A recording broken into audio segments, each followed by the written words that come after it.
여러분 안녕하십니까. 세상과 교회의 다양한 이슈를 다루는 시간 레디온 진행을 맡은 이용렬입니다. 인사드리겠습니다. 요즘 여기저기서 독감으로 고생하시는 분들 많은 것 같습니다. 1년 365일 늘 강조해도 지나치지 않는 게 바로 건강이지 않겠습니까? 다들 건강 잘 챙기시기 바라겠습니다. 자, 레디온 오늘 순서는요, 전 세계 생생한 사역 현장 소식을 전해드리는 현장 속으로가 준비되어 있습니다. 얼마 전 월드와치 리스트에서 발표한 세계 기독교 박해 국가 중에서 무려 23년째 1위에 오른 나라죠. 북한의 상황에 대해서 자세하게 이야기 들어보도록 하겠습니다. 또 요즘 말이죠. 교회들마다 어떻게 하면 소그룹들을 건강하게 잘 세워갈 수 있을까 고민이 많은데요. 오늘 온전한 인터뷰에서는 2025년 올 한 해 주목해야 할 목회 트렌드 중에서 특별히 건강한 소그룹에 대해서 알아보는 시간을 갖도록 하겠습니다. 자, 그럼 먼저 한 주간의 교계 뉴스 정리해드리겠습니다. 뉴스 이슈 국민일보의 최기영 기자가 자리했습니다. 어서 오세요. 네, 반갑습니다. 국민일보 최기영입니다. 자, 오늘 전해주실 소식은요. 네, 2025년 새해의 시작을 열면서 네. 전 세계인의 시선이 미국으로 쏠렸었죠. 쏠렸죠. 네. 트럼프 대통령 취임과 함께 연일 쏟아내고 있는 행정명령, 그 가운데 다양한 논란이 벌어지고 있습니다. 과세 네. 정책도 그렇고요, 동성애 문제도 그렇고 참 논란이 많은데, 이런 가운데 최근 이 미국에 있는 설문조사 기관이 발표한 내용, 한국교회 성도들의 시선을 끌고 있습니다. 어떤 네네. 거냐면 크리스천들의 정치 성향과 성경적인 세계관에 대한 이야기입니다. 오늘 네네. 첫 번째 소식으로 준비했습니다. 맞습니다. 요즘 트럼프 2기 정부가 내놓은 정책에 대해서 이런저런 뉴스를 정말 많이 접하게 되는데 네. 그만큼 우리나라도 국제적 정치적으로 많은 영향을 받기 때문이겠죠. 맞습니다. 그런데 이번에 한국 교회 성도들의 눈길을 사로잡는 설문조사가 나왔다고 들었습니다. 맞습니다. 미국의 복음주의자라고 스스로를 밝힌 1,004명을 대상으로 설문조사한 결과인데요. 네. 이 복음주의 유권자들은 지난 대선 당시에 카멀라 해리스 후보보다 트럼프 후보를 훨씬 더 많이 2배 가까이 지지를 많이 했던 계층으로 알려져 있거든요. 이들의 정치적 성향은 트럼프 정부를 향해 있었지만 정책에 대한 동의는 그렇지 않았습니다. 그 결과가 달리 나왔는데 특히 이번 조사의 주제였던 이민 정책에 대해서는 그것이 두드러지게 나타났습니다. 네, 말하자면 이제 트럼프를 뽑았다고 그가 내놓은 정책까지 지지하는 건 아니다. 맞습니다. 이런 건데 조사에서 이런 결과가 나온 배경은 뭘까요? 네, 트럼프 대통령이 당선 직후에 밝히기를 이렇게 얘기했습니다. 모든 불법 이민자들을 추방하는 데 주저하지 않겠다. 네. 이른바 무관용 정책을 펼쳐왔는데 바로 이 지점이 핵심입니다. 조사에서 미국 내 이민자 중에 추방의 우선순위에 둬야 될 사람 누구냐라고 질문을 던졌는데 응답자들은 폭력 범죄자라든지 이 사회의 위험 요소가 되는 사람들이 아니라면 불법 치료자를 추방하는 것을 원하지는 않는다라고 답했습니다. 네. 이 응답의 바탕이 사실 더 중요한데요. 무엇이 당신의 이런 생각들에 영향을 미쳤는가라는 질문을 던졌을 때 가장 많은 응답을 차지했던 것이 바로 성경입니다. 그리고 이제 일상에서 관찰한 이민자들의 삶이라든지 언론, 이민자들을 직접 만나본 경험 등이 뒤를 따랐습니다. 네.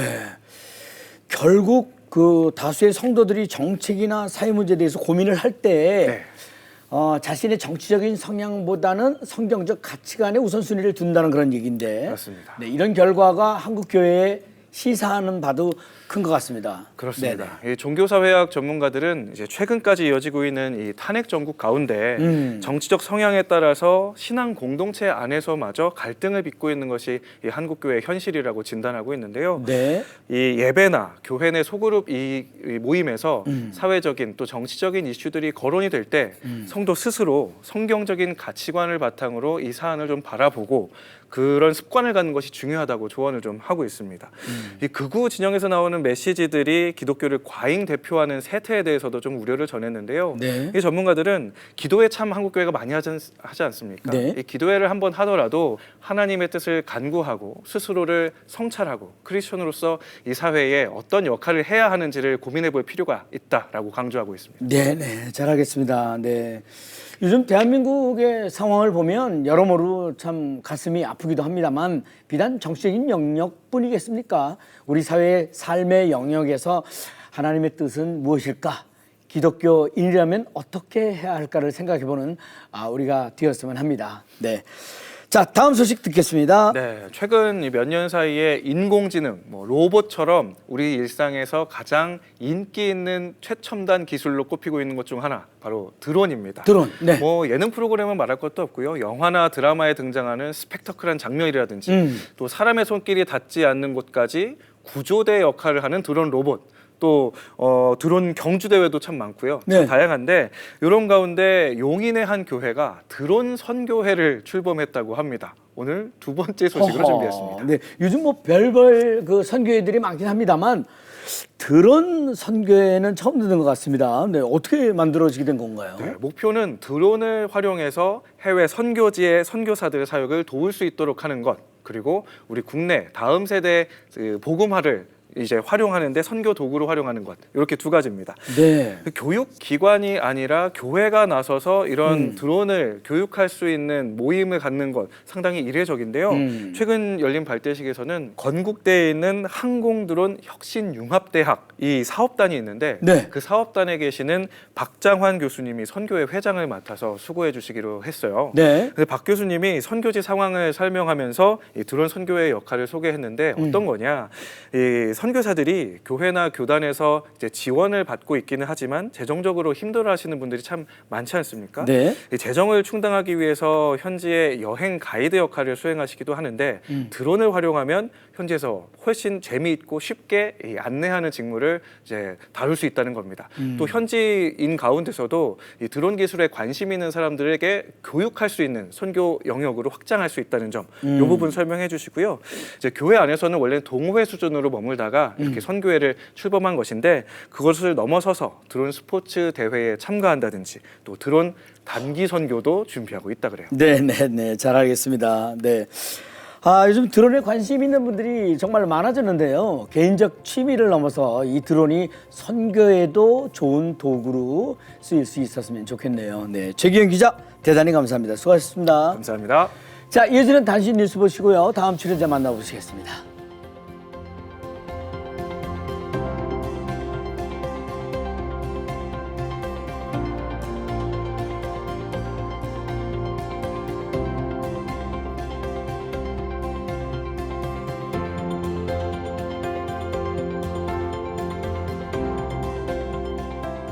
자, 이번 시간은 생생한 사역의 현장 이야기를 들어보는 현장 속으로 시간입니다. 전 세계 현장 소식을 전해주실 한국 오픈도 선교회의 김경복 선교사님 자리하셨습니다. 어서 오세요. 네, 안녕하세요. 감사합니다. 지난 시간에 월드와치 리서치에서 발표한 세계 박해 지수 관련 소식과 함께 에버트 슈트 박사님이죠? 네, 네, 초대해서 함께 얘기를 나눴었는데 네. 그 이후에 무슨 다른 중요한 행사들이 있었다고 들었습니다. 네, 그렇습니다. 전 세계 25개국에서 이 월드와치 리스트가 발표되기 때문에 네. 그 발표 이후에 지난 23일에 제 유엔에서 사실 그 이란 인권 그 정례 브리핑이 있습니다. 네. 네, 그곳에서 이란 기독교인들이 참가해서 이제 정언을 하는 일이 있었고요. 네. 그 당일날 오후에는 이제 EU 의회에서 또 이란 인권 탄압 보고서가 이제 채택되고 그리고 일주일 후에 이제 28일에는 그 EU 의회에서 그 의회 의원들, 그다음에 집행관들, 그다음에 외교부 관계자들이 참석해서 사실 기독교 상황에 대한 상황을 이해하고 그 북한하고 그리고 파키스탄, 카메룬에서 실제 그리스도인이 참석해서 그 나라의 실상을 자세하게 보고하는 시간들이 있었습니다. 북한은 23년째 기독교 박해가 가장 극심한 나라로 발표돼 있었지 네, 않습니까? 네, 그렇습니다. 그 실상이 어느 정도고 네. 좀 구체적으로 알고 싶습니다. 사실 월드와치 리스트 발표가 30년째 이어오고 있는데 네. 그 중에서 23년간 북한이 가장 박해가 심한 것으로 나타났습니다. 네네. 그래서 박해 지수가 작년에 비해서 2점 올라서 98점. 이게 100점 만점에 98점이 나왔어요. 네네네. 굉장히 심각한 거죠. 네. 그래서 그 이유들을 살펴보면 이제 북한이 오랫동안 김일성, 김정일, 김정은으로 이어지는 그 우상화 작업이 계속 이어져 왔고, 그리고 일당 독재 체제를 유지하는 그런 권위주의 국가, 전 세계에서 찾아볼 수 없는 네, 그런 상황과 더불어서 어릴 때부터 종교가 이제 인민의 아편으로 이렇게 교육을 받고 있기 때문에 사실은 기독교인들이 정체성을 가지고 살아가기가 쉽지 않은 국가입니다. 네. 그런데 이제 지난 2024년 우리 통일부에서 북한 인권 보고서를 발표하면서 사실 교회, 지하교회에 대한 많은 증언들이 사실 보고가 되었습니다. 그중에 이제 대표적인 것이 2019년 평양에서 일어난 사건을 다뤘는데요. 네. 지하교회가 발각이 되어서 그 규모가 상당합니다. 핵심 지도자 5명이 이제 공개 처형이 되고, 그리고 또 중요한 인물들이 7명이 이제 정치범 수용소로 수감되고, 그리고 관계된 성도들이 모두 평양에서 추방됐. 이런 사건들이 있었습니다. 사실 이것은 그냥 그럴 것이다라는 것이 아니라 그 현장의 이제 실제적인 사건들이 사실들이고요. 그러다 보니까 이제 북한에서 2020년부터 이제 법적 조치를 취하기 시작했는데 2020년 12월 달에 나온 게 반동 사상 문화 배격법이라고 나왔습니다. 네. 그리고 이제 2021년에 청년 교양 보장법이 제정이 되고요. 네네. 그리고 2023년에 평양 문화어 보호법이 이렇게 제정이 되었습니다. 이런 일련의 일들이 그 북한으로 유입되는 이제 어떤 기독교 전파, 그다음에 한류를 통해서 이어지는 그 문화 자국민을 통제하기 위한 수단으로 이렇게 보입니다. 네. 기독교 박해를 위한 법들인 거죠, 그러니까. 이 법들이 사실은 이제 기독교를 겨냥하고 있다고 보시면 맞습니다. 네네. 그 예를 들면 반동사상문화배격법의 이제 29조 조항에 언급된 게 미신을 설교하는 미디어. 그러니까 그 미디어에는 종류가 많죠. 예를 들면 이제 영화도 포함이 되고, 그다음에 비디오, 영상, 그다음에 도서, 사진, 그림들.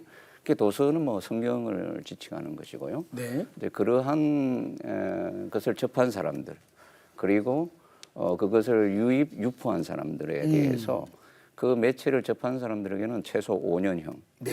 그리고 유포한 사람들은 최소 무기징역, 그다음에 사형까지 할 수 있도록 그게 이제 법이 그렇게 규정이 되어 있습니다. 네네.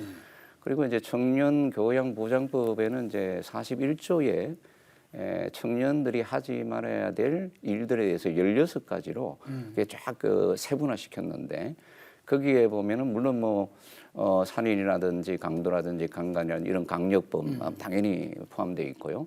그리고 이제 세 번째 보면 종교와 미신 활동을 할 수 없다라고 되어 있어요. 네네. 그러니까 이 종교와 미신 활동은 바로 이제 이런 기독교 이런 전파를 가리키는 것이죠. 네네네. 아, 그렇군요. 네. 그렇다면은 그 북한의 지하 교회 그 성도들 수는 어느 정도로 이렇게 추산하고 있습니까? 저희 오픈도에 이제 북한 선교 연구소가 있습니다. 그래서 북한 지하교회 실상들을 최대한 이렇게 추정하면서 발표하는데 이제 공식적으로 한 40만 정도로 이렇게 추정해서 발표합니다. 네. 그래서 정치범 수용소에 한 5만에서 한 7만 명이 있는 것으로 파악이 되고, 그리고 저희들이 이제 사역하면서 네트워크된 그 네트워크를 통해서 추정하면 한 최소한 40만. 그러니까 그 뿌리가 이제 몇 가지로 우리가 상정해 볼 수 있는데, 네. 첫 번째는 그 평양에 그 부흥이 있었지 않습니까? 그 뿌리가 아직도 명맥을 유지하면서 이어오고 있다. 이 지하교회의 어떤 그 실상이고요. 네네. 그리고 또 하나는 이제 고난의 행군을 겪으면서 90년 초에 많은 북한 주민들이 양식을 찾아서 중국으로 탈출을 했습니다. 그리고 나서 그곳에 이제 선교사를 만나고 복음을 듣고 예수를 믿고 훈련받고 그다음에 북한으로 이제 돌아간 케이스들이 꽤 됩니다. 그러니까 그분들을 통해서 복음 전파를 통해서 형성된 이렇게 지하교회가 있고, 네네. 그리고 이제 남한에서 계속 방송을 통해서 복음을 전하지 않습니까? 그 방송을 통해 라디오 방송을 통해서 예수를 믿고 그게 교회로 형성된 케이스도 있고 이런 다양한 케이스들이 있습니다. 네네네. 최근에 제가 이제 그 유럽에서 온 한 외국인을 만났는데요. 네. 사실 이제 한국에 이런 어떤 지하교회가 있냐 없냐라는 이런 이야기들을 나누는 가운데 그분이 자신의 직접 경험을 들려주셨습니다. 외국인들은 이제 북한을 관광을 통해서 갈 수 있으니까 비록 뭐 볼 수 있는 지역이 이렇게 통제되고 철저하게 감시되지만 네. 새벽에 이제 산책을 하기 위해서 공원에 나왔는데 북한 주민 한 분이 이렇게 다가와서 그 벤치에 물고기를 이렇게 그리고 네. 그리고 아무 말 없이 미소를 띄우면서 사라졌다는 거예요. 그래서 굉장히 놀라서 그분이 왜 그랬을까를 생각해 보니까 아마 자기가 이렇게 걸고 있는 목걸이 십자가 목걸이를 발견하고 이 땅에도 크리스찬들이 있다라는 것을 그 물고기로 표현한 것으로 이렇게 간증을 했습니다. 네네. 참으로 놀라운 일이죠. 네네. 그래서 북한의 지하교회 성도들이 이렇게 용감하고 그리고 거룩하고 그 신앙의 그 유산을 아직까지 이어오고 있다라는 것이 북한 교회의 실상입니다. 아, 그렇군요. 네. 박해와 위험 속에서도 용감하게 믿음을 지키며 신앙의 명맥을 이어가고 있는 북한의 지하교회 성도들을 위해 함께 기도해야겠습니다. 김경복 선교사님, 오늘 대단히 감사합니다. 고맙습니다. 네, 감사합니다. 자, 이어서 온전한 인터뷰로 넘어갑니다. 자, 이번 순서는요, 우리 사회의 다양한 이슈들을 성경적 시각을 통해 바라보는 온전한 인터뷰 시간입니다. 교회들마다 소그룹을 참여하는 성도들의 만족도가 점점 높아지고 있다고 하는데요.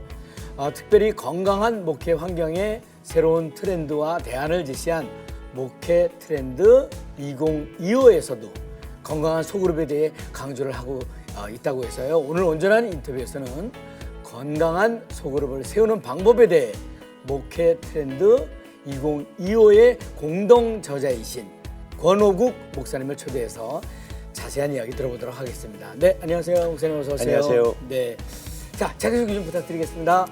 예, 안녕하세요. 저는 이번에 목회 트렌드 2025 7명의 저자 중에 한 명인 이리신광교회에서 담임 목사로 사역하고 있는 권오국 목사입니다. 반갑습니다. 네, 반갑습니다. 네. 목사님 그 실물로 이렇게 뵙자마자 굉장히 기분 나쁘네요. 너무 잘생기셨어요. 감사합니다. 워낙 많이 네. 들은 얘기죠.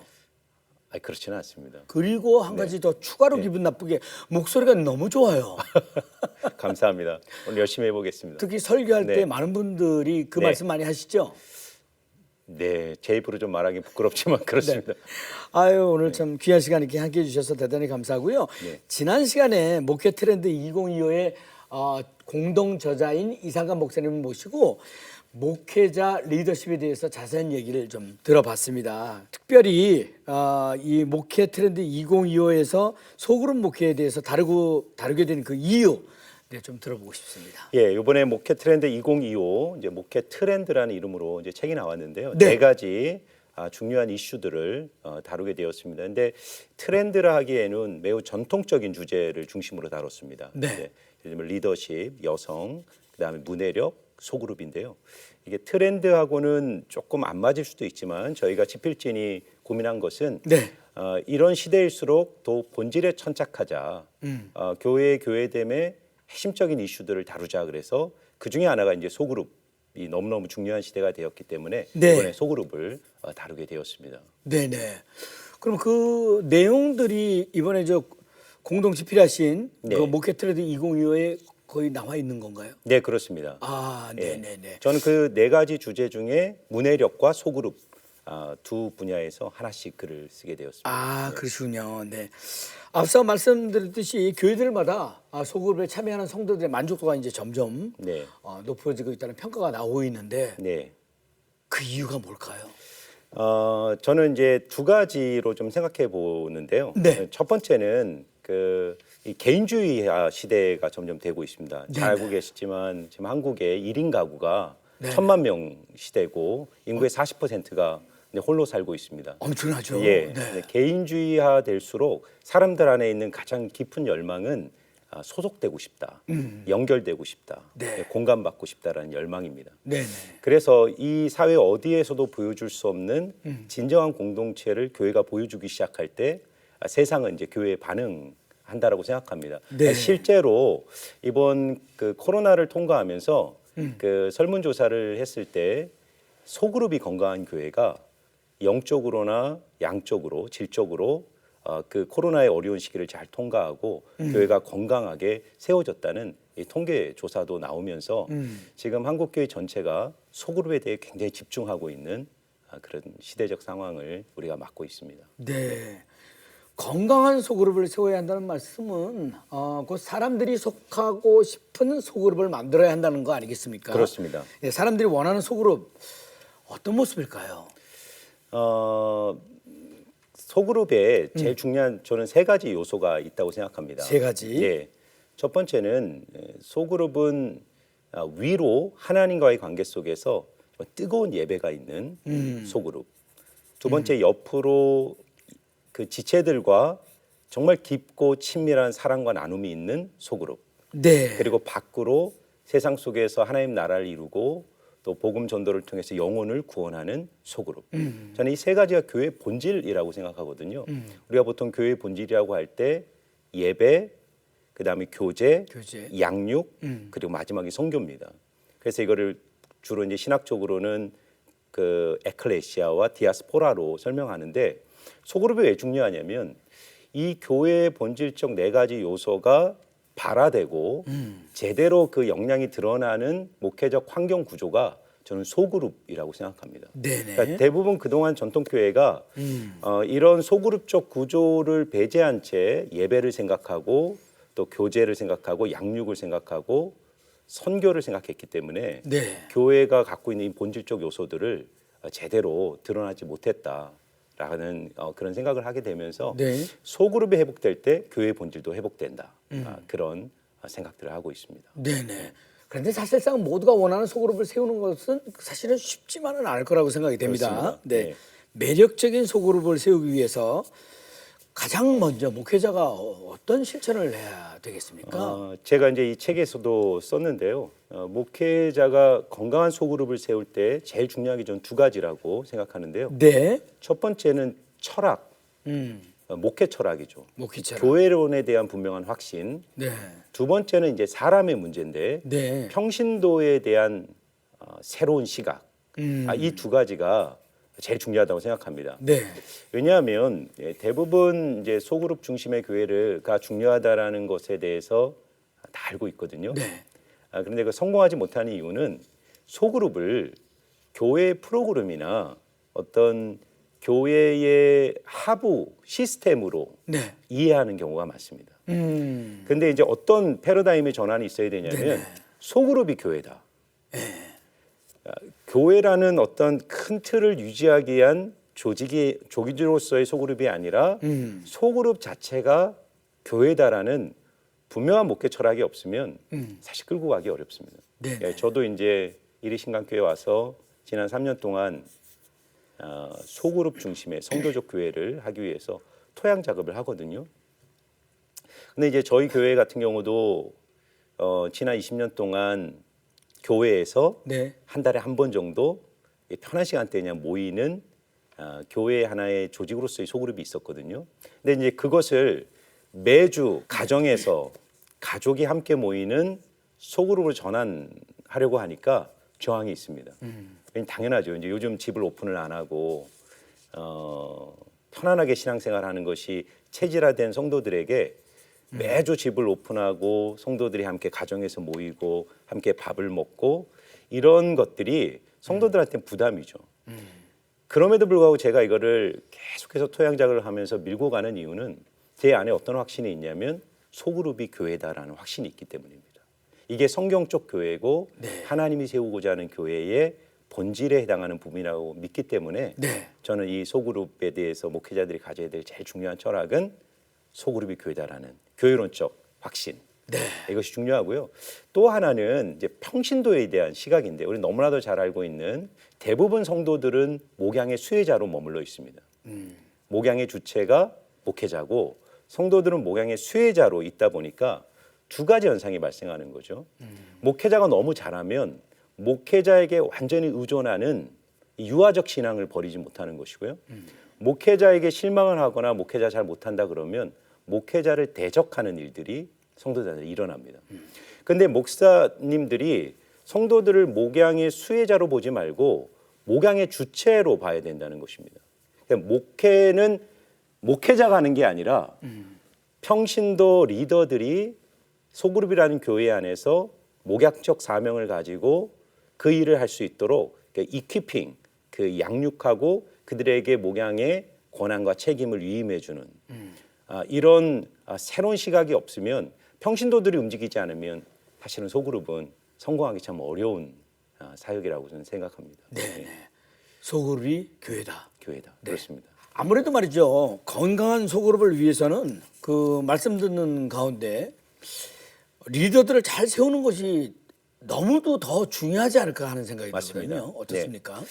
뭐 경험에서도 그렇고 많은 소그룹을 말하는 책에서도 결국 소그룹의 성공 요인은 소그룹 리더에게 달려 있다. 네. 앞에도 제가 말씀드린 것처럼 평신도들을 어떻게 목양자로 양육해서 그들이 목양의 주체가 될 수 있게 하느냐. 이건 이론은 쉬운데요. 네. 실은 대단히 어렵습니다. 네. 이제 우리 교회 가정교회들 사역들이 많이 일어나는데 거기서 도전받은 것 중에 하나는 한 가지 센턴스인데요. 우리는 듣고 배우는 것이 아니라 보고 배운다. 그래서 제자 훈련은 어떤 강의를 열고 몇 주 과정에 이 과정을 수료해서 제자가 만들어지는 것이 아니라 실제로 제자 훈련은 클래스가 아니라 소그룹이라는 그 인격적 사귐과 만남 안에서 양육이 일어난다는 것입니다. 그리고 이제 소그룹을 하면서 제일 중요한 것 중에 하나는 소그룹이 우리들만의 침묵이 되는 부분들을 극복하지 않으면 이 소그룹이 강력해질수록 교회에 유익이 되는 것이 아니라 오히려 어려움을 줄 수 있다는 생각이 듭니다. 네네. 왜냐하면 친한 사람들끼리 모여서 하나의 또 그 당과 같은 구조가 만들어지기 때문에 근데 그거를 깨는 방법은 뭐냐면 선교적 소그룹이 되는 것이죠. 처음부터 믿지 않는 이웃들, 세상을 향하여 교회가 어떻게 나갈 것인가. 이 선교적 비전과 사명을 심어줘서 그 소그룹 안에서 예수를 믿지 않는 사람이 예수를 만나고 회심을 경험하면 소그룹의 역동이 엄청나게 살아납니다. 이 가정하고 똑같거든요. 네네네. 남녀가 만나서 두 사람이 좋아서 결혼을 해서 가정을 이루지만 그 가정이 한 단계 업그레이드 되는 것은 자녀가 태어나는 것이죠. 자녀가 태어날 때, 그 가정 안에 생명이 태어날 때 그 소그룹 안에 엄청난 가정 안에 기쁨이 있는 것처럼 소그룹도 마찬가지라고 생각합니다. 저희 익산이 이제 원불교로 유명합니다. 네. 원불교가 있는 지역인데 한 소그룹에서 한 그 원불교에 심취한 한 성도님을 잘 섬겨주고 또 그분에게 감동을 줘서 저희는 한 달에 한 번씩 예수영접 모임이라 그래서 복음이 필요한 분들이나 기독교에 알고 싶은 분들을 초대해서 복음을 전하는 시간을 갖는데 그분이 예수영접 모임에 오셨습니다. 오셔서 복음을 듣고 예수님 영접하시고 그분이 이제 교회를 다시 나오기 시작했거든요. 네, 그런 일들이 조금씩 일어나기 시작합니다. 그 전에는 대부분 수평 이동을 통해서 이제 교회가 성장했다면 앞으로는 전혀 예수님을 모르는 분들이 소그룹을 통해서 예수님을 만나고 그 교회로 오는 그 회심의 역사들 이런 것들을 볼 때 제일 이제 감동이 있고요. 또 하나는 이제 간증을 매주마다 하는데 주로 이제 목자들이 간증을 합니다. 근데 목자들의 헌신을 보면 굉장히 감동이 됩니다. 이제 목회자들은 어떻게 보면 풀타임 사역자로서 그렇게 하는 일이 당연한 거지만 성도님들은 자기의 직업이 있고 자기의 일이 있는데 그 모든 일을 마친 후에 또 이 목장 교회라는 이 사명을 위해서 자기의 시간을 들이며 헌신하는데 그것을 간증으로 그 받았던 은혜를 나눌 때 이 목회의 동력자들이 이렇게 교회에 많다는 사실을 경험하면서 너무너무 감동이 되고 은혜가 됩니다. 그럴 때마다 엄청난 감동이죠. 엄청난 감동이죠. 네. 자 이제 마무리를 해야 될 텐데요. 끝으로 말이죠. 그 교회들마다 소그룹 사역에 관심이 높아지고 있지 않습니까? 네. 그런 만큼 건강한 소그룹 훈련을 위해 목회자분들하고 성도들에게 권면의 말씀도 부탁드리고요. 네, 앞으로 계획과 기도 제목 함께 말씀 부탁드립니다. 네. 교회가 어렵다라고 말하는 이 시대 속에 오히려 교회가 진짜 건강하고 진실한 공동체인 소그룹을 교회가 이 세상에 보여주면 세상은 반드시 교회에 반응하고 찾아올 거라고 저는 확신하고요. 그런 점에서 이제 저희 교회가 건강한 선교적 소그룹 교회로 세워져서 앞으로 소망은요.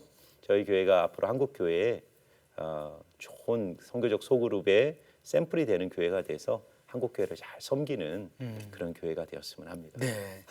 감사합니다. 건강한 소그룹 안에서 삶을 나누고 서로를 향한 섬김과 사랑 안에서 하나가 됨을 경험하는 사귐이 가득하다면 얼마나 좋을까 생각해 보게 됩니다. 건강한 소그룹을 통해 행복한 신앙생활을 할 수 있다는 것이 정말 하나님이 주신 선물임을 모두가 경험하길 소망합니다. 오늘 귀한 말씀 전해주신 권호국 목사님 대단히 감사합니다. 고맙습니다. 감사합니다. 네. 자, 레디오는 오늘 준비한 소식은 여기까지입니다. 저는 다음 시간에 다시 인사드리겠습니다. 대단히 감사합니다.